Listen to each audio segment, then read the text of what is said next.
এই তহঁত এতেই থাক দম আছো দি এতেই থাক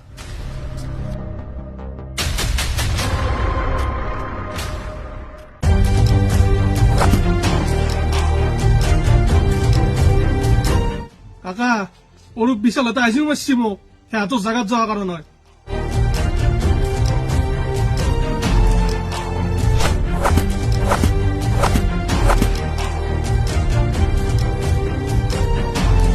বাপা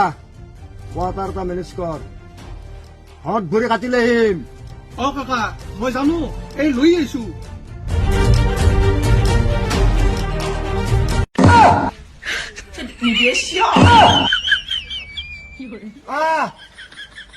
কই যে হৈ গ'ল মন্তৰাজী